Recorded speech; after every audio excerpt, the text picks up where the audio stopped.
Will democracy survive the next couple of years?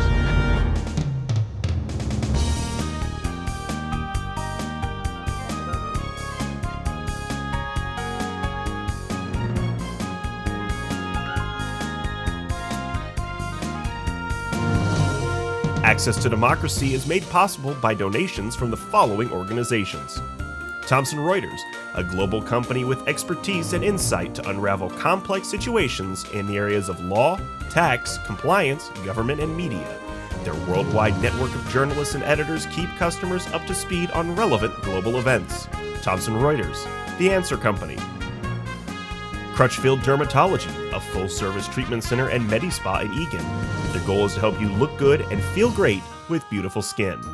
With service built around courtesy, dignity, and respect, Mayo-trained Dr. Charles Crutchfield personally treats each patient and is acknowledged as one of the nation's best physicians. Truestone Financial, with locations in Minnesota and Wisconsin, has proudly served its members since 1939. Truestone engages, educates, and supports its members to ensure they have the tools to empower their financial well-being. Truestone Financial, your neighborhood credit union. Learn more at truestone.org.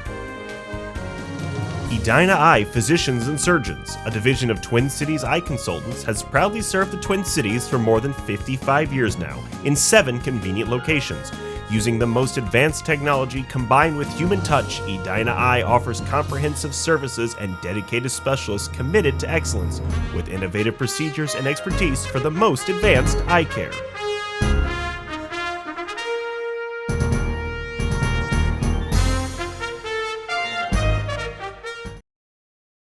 Welcome to Access to Democracy, and welcome back to a guest that we haven't had on for a long time. Former Mayor of Eagan, former Republican State Committee person for Minnesota, former auditor for the state of Minnesota, former, and present business entrepreneur, Pat Anderson. It's been a long time, Pat. So good to see you. It's great to see you too, Alan. Even given the circumstances. Even given the circumstances. Well, you know, we just had an earlier Zoom from Phoenix. We couldn't have done that with the studio. Yeah. So, you know, there's pluses and minuses. Now, we have just been through a horrendous time, and we're just starting to come out of it. You have a series of stores. How did you fare? Salons. How did you fare during the pandemic? Well, we were shut down like a lot of non-essential businesses, almost 3 months. So back kind of March we reopened in June. We reopened, businesses down. It just depends on the store, probably 20%. Some are worse. I have a store in Minneapolis that's down more than that. It's over by the university. And of course, there's nobody at the university right now. They're all online, and right. That's how it's been. But we're making it, and the staff is fine. And we're very lucky we haven't had any, salons by their nature are extremely clean to begin with and heavy disinfectant, but we haven't had any COVID spread within the stores, even within staff. We've had a few staff members that have had COVID, but they've generally gotten it, they're all in their 20s, right? So it's that generation that has been out when they probably shouldn't have been last summer and in the fall. And so a little bit of spread amongst the staff from their friends, frankly, but not internally. So, we're going to make it. We've noticed, it's March, and we've noticed the last couple of weeks there's a big uptick. It's been surprising. You ask the guests, over spring break, where they're going. And a couple of years ago, everybody was Dominican or Cancun, and now everybody's going to Florida. It's going to be crazy in Florida. I think it is going to be. And of course, that's going to lead to a spike, as it always does, because people forget all the precautions. But how did your family fare during all this? Good. We've had, I have a brother, ironically, I have one of my, I have 5 siblings. I'm the oldest of 5. And one of them lives in Alaska in Fairbanks, and he's the only one that got COVID. Isn't that crazy? Lives in Fairbanks. That is, yeah. Yeah. And just a fluke, with work. But all the, we have 2 kids, kind of 2 law students at home, our youngest 2, and it's been hard for them. It's socially distanced. Everything is online. Yeah. But it's been nice for us to have them here, frankly, just because it would be kind of lonely, just for a year, with just my husband and I. So it's been nice in that sense. My parents are fine. They just got their 2nd shot yesterday, finally, and they're about 80. So, they needed their shot. They've been sheltered. So They're only kids. yeah, I've never asked you how old you are, Ellen. So It's not a secret. Older than dirt. I hear Sharon saying something there. Yeah. Older than that is what she said. Yeah. Yeah. So, but we've been, I haven't gotten COVID, and I've had antibody tests too, just in case. Well, Sharon knows that I first fell in love with Pat Anderson when she was mayor of Eagan, and we had a horrendous flood. Yeah. And when other officials were hiding and running, Yeah. there was Pat Anderson in the middle of the flood in high boots with the water swirling around her. And it was serious. Somebody even drowned in that water. Yeah, it was a really terrible time. Yeah. And I said, that's my kind of woman at that point. And we've had a dialogue ever since. It hasn't always been pleasant politically, No, but we each express ourselves. Now, you are a bastion of the Republican Party. What is the what's left Republican of it? Party? Yeah. Yeah. Well, what is the Republican Party? Is it still your party? Well, I think President Trump changed the party, and from what it had been in the past, I was probably, I voted for Trump both times, but I was probably more of the old Republican Party. I was a Rubio national delegate, 4 years ago. So that kind of shows you where I was at politically back when Trump ran the first time. I think, since he's no longer enough, I think things are going to be different, in that sense of, I think you're going to see Republicans,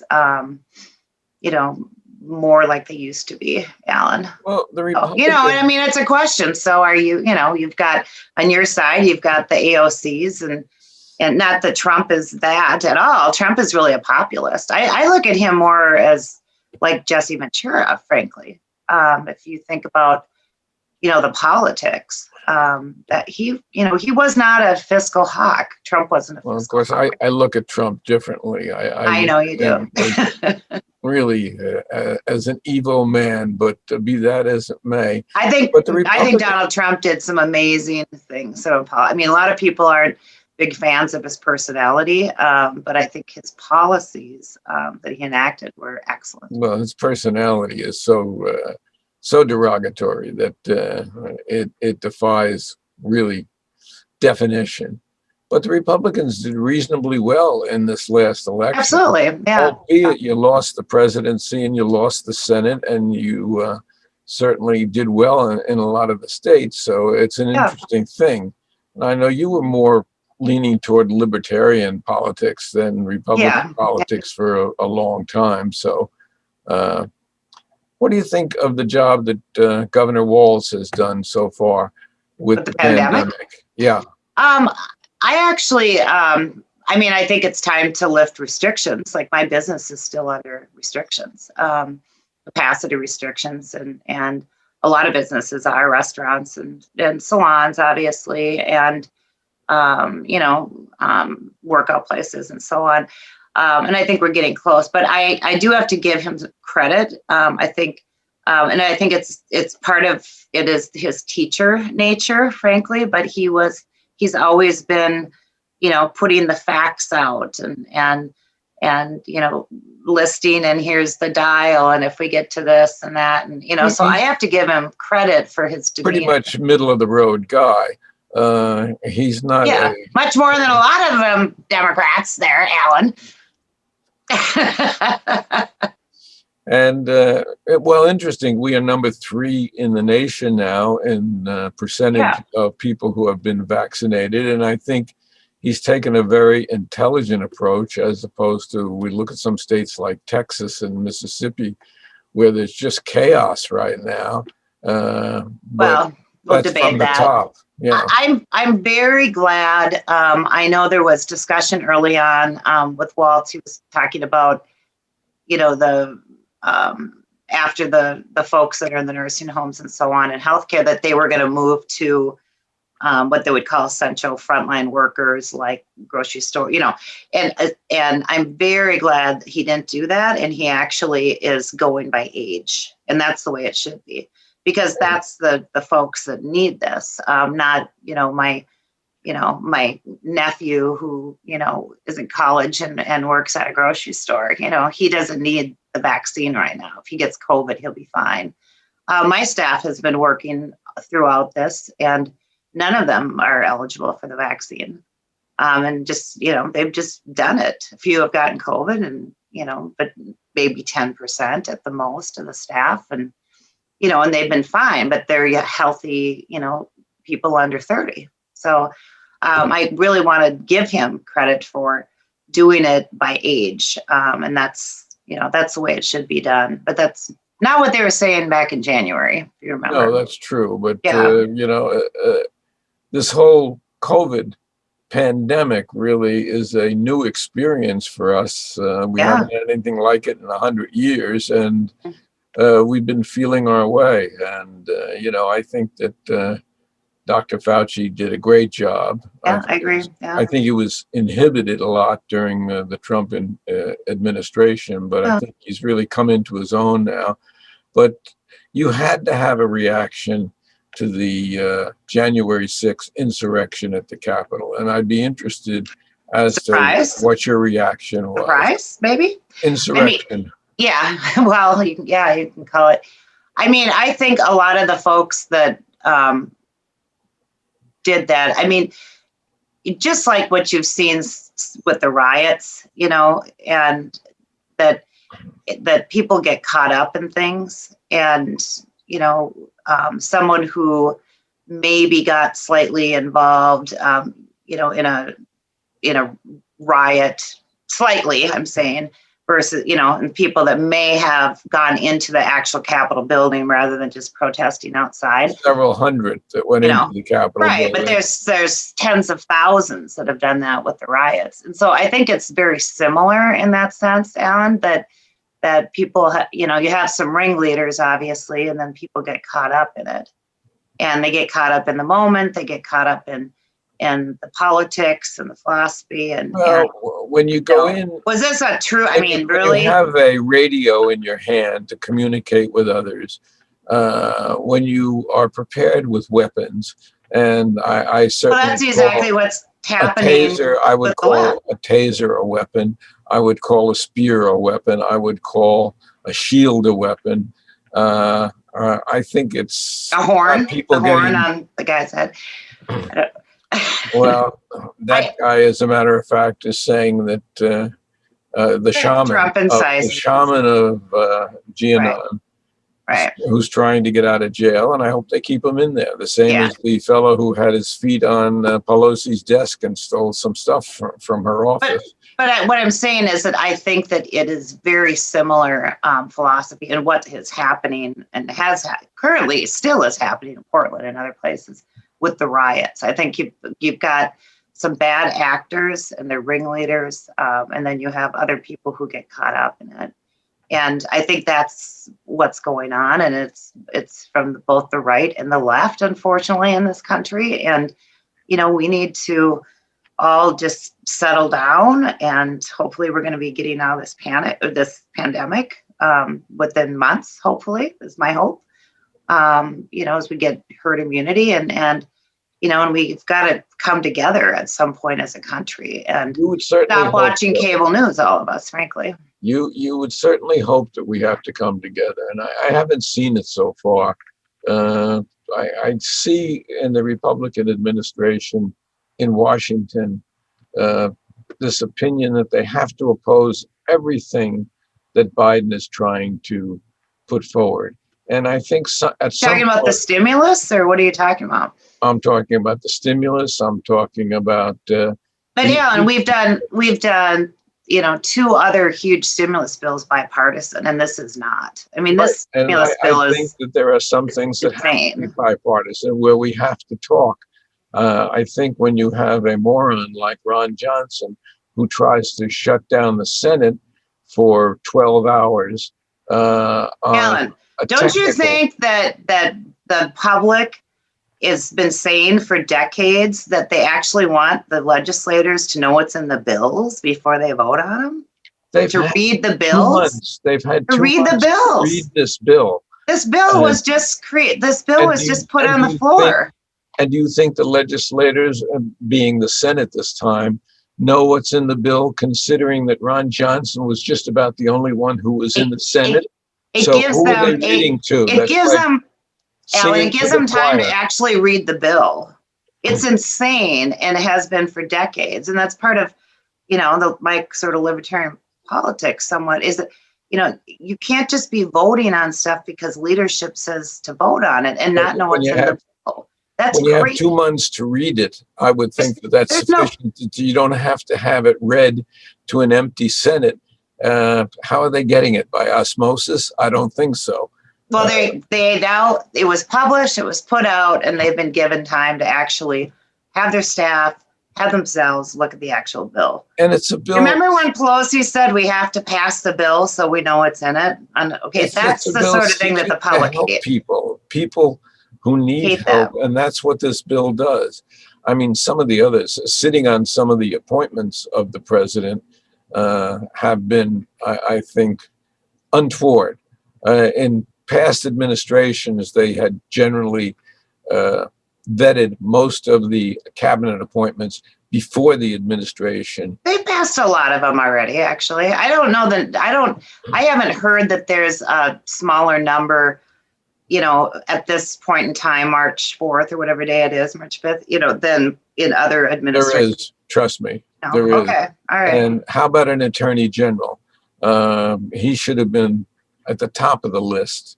I mean, he got stepped on 4 years ago, but certainly there is probably nobody with better credentials than Well, I Merrick think Garland Garland. will be. I think he'll get to the Senate. So Well, Christmas is going to be here also. So, I mean, if we wait long enough, these things happen. But, well, Biden is very fortunate that that Georgia turned out the way that it did, and my party is very unfortunate, about that. But I think actually, I don't think the there's American anything wrong with people- divided government. I think that the actually is. American people are very fortunate that Georgia turned out the way it did. All right, Alan. And All right. if I thank Trump for anything, it's the fact that probably because of him more than anything, that the Democrats did win Georgia. And, I will agree with you on that. And again, I am a Trump voter, but I will agree with you that I think by encouraging people not to vote, that I think he's in a place really where he can play golf every day, and he's in Mar-a-Lago. And rather than see a fence around the Capitol, I would rather see a fence around Mar-a-Lago, so he can't get out any more than the bears in the zoo. Alan, you're a hater. I am not a Trump fan. You might. I know that. I know. Might gather that. Yeah. It's one drawback. It's given me a lot less to vent about in my blog and in my writings. Yeah. So I have to find a new animus. Well, don't make it me. It's not you. No, it's not you. That won't happen. How about infrastructure? I think in the country and I think in the state, we are desperately in need of funding infrastructure. I do too. I think though that and I think most Republicans agree with that. There's been, they tried to push the Republicans, a bill on infrastructure, and I think they couldn't deal with the House, a couple of years ago. But at the federal level, the question is going to be what infrastructure at this point, because I think you're going to have a very new world. I think people are going to be doing more of these Zooms. I think people are going to be working out of their house more. The downtowns are in serious trouble in many cities, including very much in Minneapolis here. And I don't think you're going to have this, this commute. Downtowns and malls as well. And malls, right. Malls are in a lot of trouble. Right. And so I think that the idea of like the light rail, the spending huge amounts of money on busing, or dedicated bus lines, those sort of things into core cities, I think is an old, it's a past old idea at this point. But you have to have good infrastructure. You've got to have good sewer and water systems. You've got to have good roads, and we've got to they're going to need to be built out further too. And, so there's a lot of, I think the world is going to very much change, after. I think as a result of the pandemic, I think that's very, very and the riots, Alan. I mean, the riots just killed Minneapolis. I have a business in Minneapolis. And I have. Yeah, there's no question. There's no question that I don't know if the riots killed Minneapolis or Derek Chauvin killed Minneapolis, but the reaction to that. Yeah. Issue. Yes. And, because you don't need to react, it was the reaction, and it was the fact that they let the precinct burn. It was politicians in that case. And I don't think it was. And the current, Alan, the current Minneapolis council is insane. They're insane. Well, I think people who've been repressed for 150 years finally got overwhelmed. And I don't want to get into race talk. Several places. I have some different opinions about some things. You probably don't caution your kids. Like bad schools and, I say you probably don't caution your kids every time they leave the house about if you see a police officer, keep your hands on the wheel and be polite and et cetera, as certainly a good element of the population has to. And that's a shame. It's a shame. The question is, why did we get to that point? That's correct. Right. That's correct. Well, and I go after the education system and other things, 50 years from now, this is not going to be the white America that Trump and so many others envision. The fact of the matter is, those days are over, and accept it, and let's move forward intelligently for the good of the country. We have theoretically the best country in the world, a country where we do. A constitution has prevailed for 200 and over 40 years now. And let's act within that. As I said to Sharon this morning at breakfast when we were talking about white America, I was saying these people who say, get them out of my country, I wonder what the Native Americans have to say to the people who say that, because here we stole the country from them, and they seem to be forgotten, certainly in treaties and things like that. Yeah, well, they were here, but before that, there were others here before them, and go on and on and on. What's your next run for office? Oh, I don't know what I'm going to do. So I'm enjoying my life, Alan. Well, that could be, but you want to louse it up by running for office and getting involved again. I don't know. I mean, I have nothing on the radar. You're going to have redistricting coming up, and I don't know if I'm ever going to run for office again. We'll see. But right now, I'm running my company. I'm taking care of my staff, and I have 80 employees, Alan. All these young girls, and they're lovely, and I love them all, and some of them need a little guidance, frankly, and Mario Cuomo may be looking for a job with lovely young girls. You might think of someplace that you can use him in the office. Yeah. No. I actually, I don't know if you want to call it discrimination or what, but I actually don't employ any men. You It's don't all enjoy. women. Everyone that works for me is women. Well, I'm available. I could use a job. I don't know what, sweeping the floor or something like that. Maybe But sweeping the floor. Yeah. you don't want to get You into can't work in trouble. the salon, Alan. You'd have to, turn the beard a little more and I'm teasing you. Well, you offered to do a job on me, taking the hair off my body, but Yeah. No, I don't unfortunately, know what's going to happen. So I'm still, active. I was a national delegate again this last time. We didn't yeah, yeah. have a convention, though. It was canceled. But I'm active and we'll just see. So we gotta make a living too. What do you think of Mike Lindell, the My Pillow guy? I don't think he'll be the nominee, if that's your question. Nominee. For governor. I can't imagine that he's going to be anything. Well, he might have a number on him, but well, the rumor was he was running for governor. Think about it, and I do not think he'll be the nominee. So, who do you think is going to be the nominee for governor?